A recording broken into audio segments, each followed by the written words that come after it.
Spion menjadi piranti wajib yang digunakan kendaraan, baik mobil maupun motor. Tanpa kaca spion, rasa-rasanya berkendara jadi kurang aman, karena tidak bisa mengintip keadaan lalu lintas di samping belakang, kanan, dan kiri. Seperti yang sudah diatur dalam Undang-Undang Lalu Lintas dan Angkutan Jalan Nomor 22 Tahun 2009, di mana penyalahgunaan spion saat berkendara di jalan akan kena tilang polisi dan harus membayar dendanya, sebagaimana tertera dalam Pasal 285 ayat 1.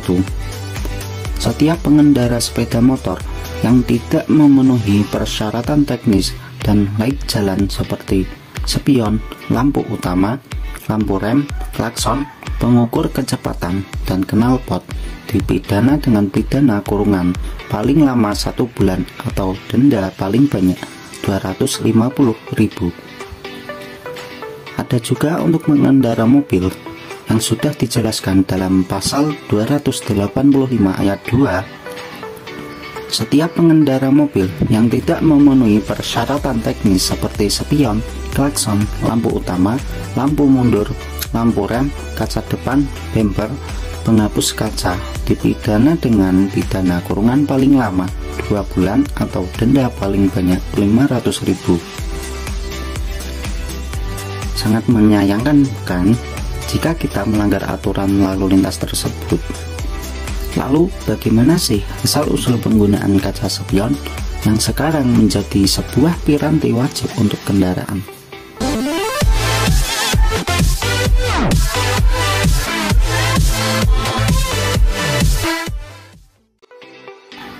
Dilansir dari topspeed.com, pertama kali kaca spion dipakai bukan untuk motor, tapi dari ajang balap Indianapolis 500 yang digelar pada bulan Mei 1911.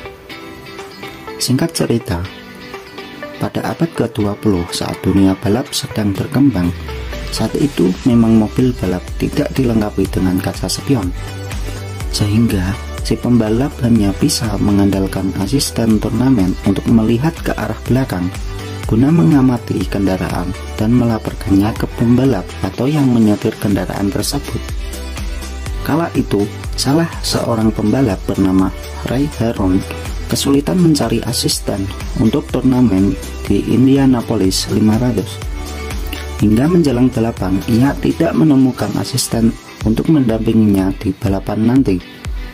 Lalu, akhirnya ia mengakali dengan memasang cermin di mobil balapnya yang berukuran 7x20 cm pada sebuah kotak darurat di atas dashboardnya. Trik itu ternyata membuahkan hasil. Ia bisa melihat ke belakang tanpa bantuan asisten, dan mobilnya pun bisa melaju dengan cepat karena bobot kendaraan berkurang.